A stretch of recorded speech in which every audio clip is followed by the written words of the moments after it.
Amen. Amen. Ce n'est plus moi qui vis, alléluia. C'est Jésus qui vit en moi. Ce n'est plus moi qui vis, alléluia. C'est Jésus qui vit en moi. Effectivement, Seigneur, ce n'est plus nous qui vivons, mais c'est toi qui vis en nous. Quand nous marchons, nous parlons, c'est toi qui vis, qui marche. Père Seigneur, nous voulons encore te donner la gloire ce matin et te bénir pour toutes choses merveilleuses que tu ne cesses de faire. Père, Papa, parle encore à ton peuple ce matin, afin que nous te donnions toujours et toujours la gloire. Au nom de notre Seigneur Jésus-Christ.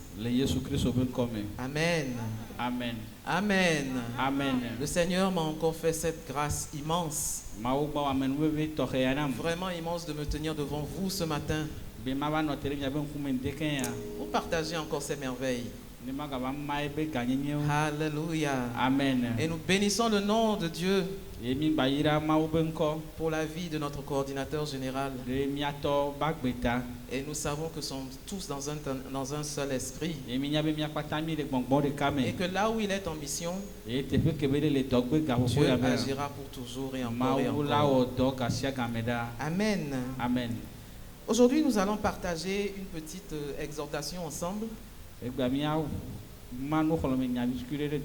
qui a pour titre Revêtu de la vie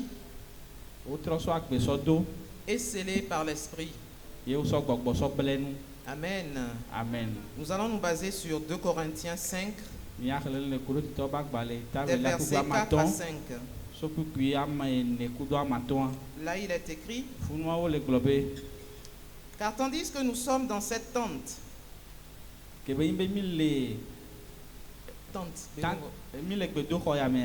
nous gémissons, accablés, parce que nous voulons non pas nous dépouiller, mais nous revêtir, afin que ce qui est mortel soit englouti par la vie. Et celui qui nous a formés pour cela, c'est Dieu qui nous a donné les arts de l'esprit. Amen. Amen. Amen. Amen. Depuis que Adam a connu la chute dans le jardin d'Éden, l'homme charnel a commencé à vivre comme une maison qui est sans souffle, sans vie. On voit l'homme charnel debout, mais intérieurement il est vide. Et la Bible révèle que c'est un processus qui s'est passé. La chair, notre corps physique, elle s'est volontairement dépouillée de l'esprit, rejetant la vie, la lumière et la direction divine. Si on voit un corps humain qui est couché par exemple, et il n'y a pas de respiration dans ce corps, on peut penser que ce corps vit encore, qu'il est simplement couché, il dort peut-être. Il paraît intact, mais en fait il est mort. C'est ça la mort spirituelle, la vie sans l'Esprit de Dieu, sans la présence de Dieu en nous. C'est ainsi qu'un homme peut vivre dans la société, il peut vivre dans la famille, il peut vivre intellectuellement, religieusement, tout ce qu'on veut. Mais s'il n'y a pas l'Esprit en lui, c'est qu'il est absent, c'est qu'il est mort, il n'est pas là. Parce que quand la chair prend le contrôle, la mort spirituelle s'ensuit. Mais gloire soit rendue à Dieu. Gloire soit rendue à Dieu. Comme ces jours où un invité, un autre a invité. Il a fait un festin et il a invité ses amis à venir manger avec lui. Ils ont tous donné des excuses, ils ne sont pas venus. Alléluia. Amen. Mais ceux qui sont venus à la fin, il les a revêtus d'un habit nouveau. Et c'est ainsi que nous aussi, de charnels que nous étions, quand nous avons accepté et sommes revenus, quand nous sommes revenus vers Dieu, il nous a habillés de sa justice, de sa grâce, de sa divinité. Et il a scellé ça par l'Esprit Saint. Amen. Amen. Nous allons voir donc la chair ou le dépouillement de l'esprit. Et puis ensuite, en deuxième partie, nous allons voir comment l'Esprit Saint nous revêt, nous rhabille. Alléluia. Amen. Nous avons dit tout à l'heure que la chair, c'est la volonté de l'homme, mais sans Dieu. Et ici, dans le verset de Corinthiens, Paul a parlé de la tente. Il a parlé d'une tente. Et la tente, c'est souvent ce qu'on voit, on dresse quand on va faire des campings ou bien dans le désert, on dresse des tentes. Ce sont des habitations qui sont mobiles, qu'on peut enlever, placer à n'importe quel moment, à n'importe quel endroit. Cela veut dire qu'une tente n'est pas forcément fixe, on la déplace où on veut. Alléluia. Amen. C'est ainsi, l'homme qui vit dans cette tente-là, qui n'est pas fixe, il a choisi l'indépendance. Il a choisi se libérer au lieu d'être dépendant de Dieu.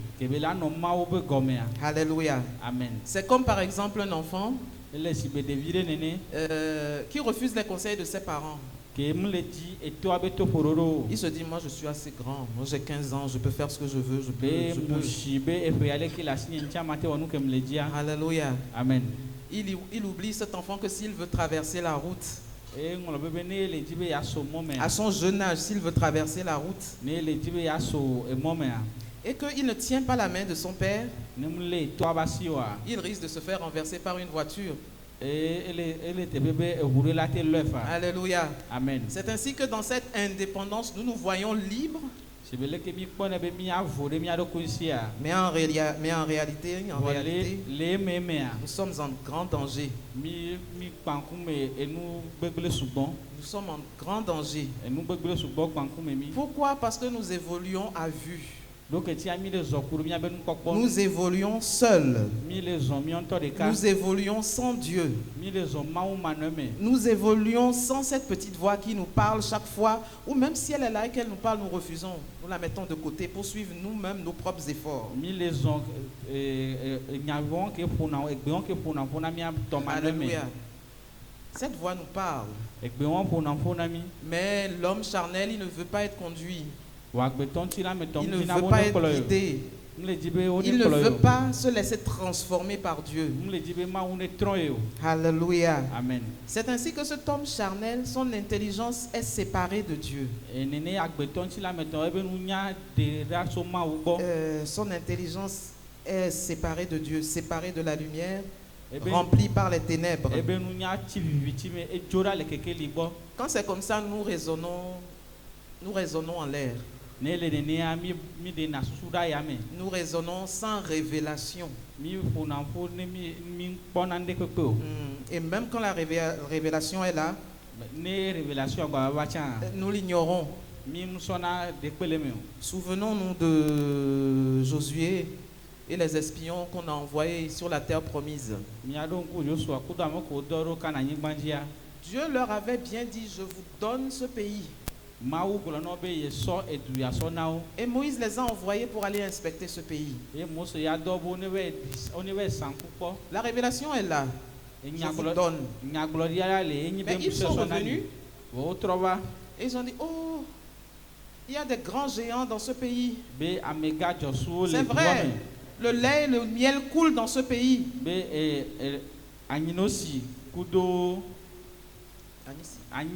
Coule dans ce pays. Mais il y a des géants. Et quand nous-mêmes nous avons vu ces géants, nous étions tellement petits. Non. On ne peut pas aller dans ce pays. Ils vont nous exterminer. Mon frère, ma soeur, la révélation est là. Elle t'a été donnée par Dieu.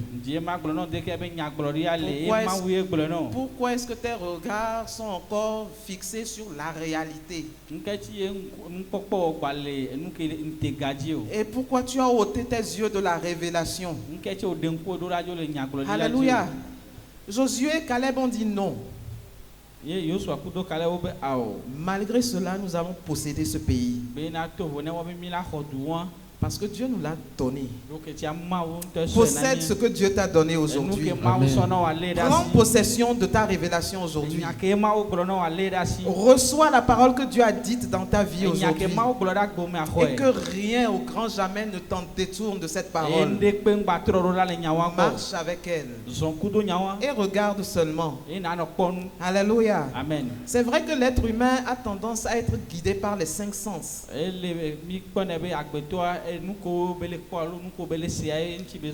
Mais ayons cette intelligence guidée par l'esprit. Pas guidée par la chair. C'est effectivement très difficile de nos jours de faire cela. Alléluia. Amen. Mais que Dieu nous aide. Chaque jour. À chaque jour, à être collé, à être un avec lui. Alléluia. Amen. Amen. Amen. C'est ainsi aussi qu'une adoration sans l'esprit devient une adoration vaine. Alléluia. Amen. Il est écrit dans Jude 1 au verset 19 que ce sont des hommes naturels qui n'ont pas l'esprit. Par homme naturel, nous entendons bien évidemment l'homme charnel, sans l'Esprit Saint. Alléluia. Amen. Il peut y avoir une apparence de piété, comme ce pharisien qui priait dans le temple. Il priait en lui-même. Et puis il se vantait que oui, moi je respecte la loi, moi je fais ci, moi je fais cela. Alléluia. Amen. Quelqu'un va entrer dans le temple et va se dire, oh là là, celui-là, c'est un bon juif, c'est un bon chrétien, il prie bien, c'est bien. Parce qu'il a simplement l'apparence. Parce que c'est simplement ce que les yeux ont vu. Mais quand Dieu a sondé le cœur, il a dit que celui-là sera comment abaissé. Et l'autre publicain qui se sentait coupable devant Dieu, Dieu a dit que celui-là sera élevé. Alléluia. Amen. Il peut donc avoir une apparence de piété. Il peut y avoir des pratiques religieuses. Il peut avoir la louange comme nous l'avons fait tout de suite.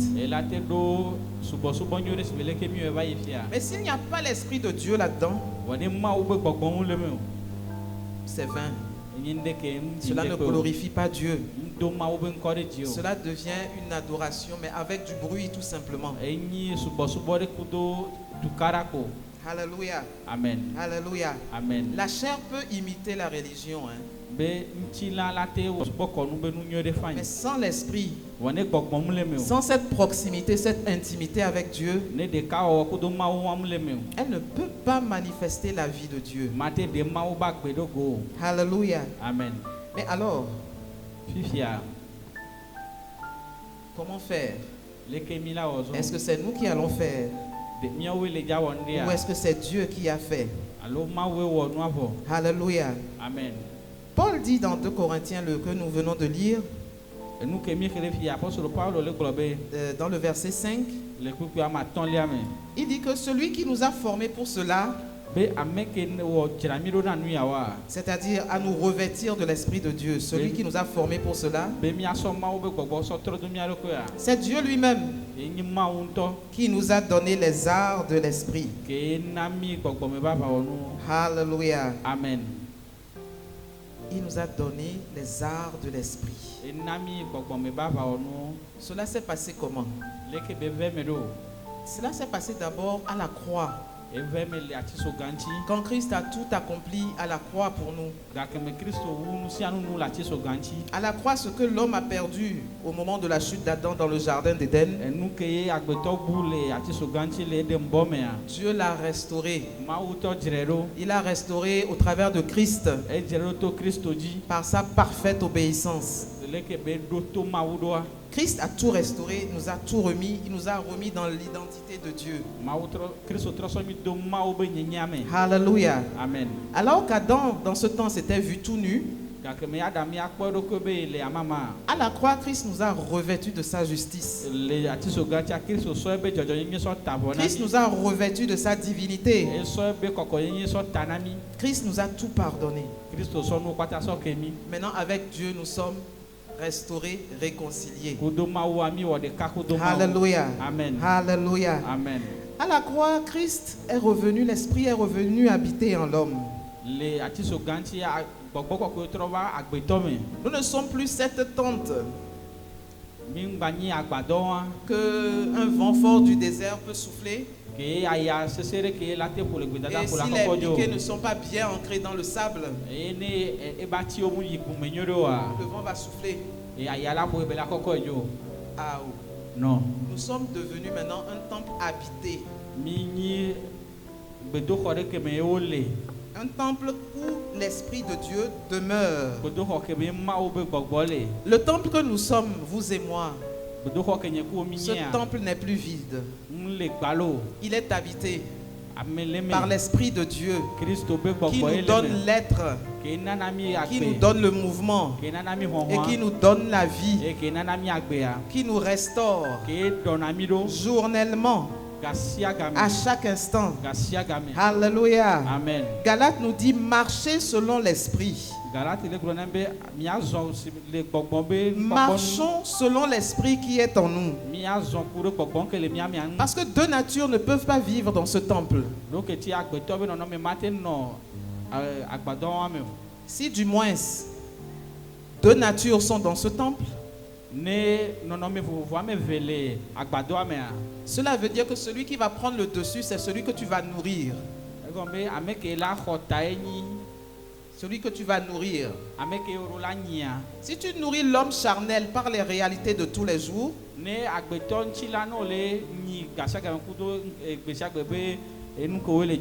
le temple va rester vide. Mais si tu nourris ton homme intérieur par la parole de Dieu, par les pensées de Dieu, en les gardant sur ce que Dieu a dit de toi, en fixant toujours tes regards sur Dieu et non pas sur ce qui se passe, alléluia, tu seras honoré, tu seras plein, empli, tu seras guidé par quelque chose et les hommes vont se dire mais Antoine, nous cinq les gens vont se demander quelle force te conduit. Alléluia. Amen. Sois transformé ce matin. Que quelqu'un soit restauré ce matin. Que quelqu'un soit empli ce matin. Que les yeux de quelqu'un se détournent de ce qui se passe actuellement dans sa vie et qu'il reçoive la présence de Dieu et qu'il revienne à la présence de Dieu, qu'il relève ses yeux vers Dieu afin de se laisser guider par cette force. Alléluia. Amen. Cette force fait tout. Cette force, elle fait tout. Parce qu'elle est capable. Parce qu'elle est capable.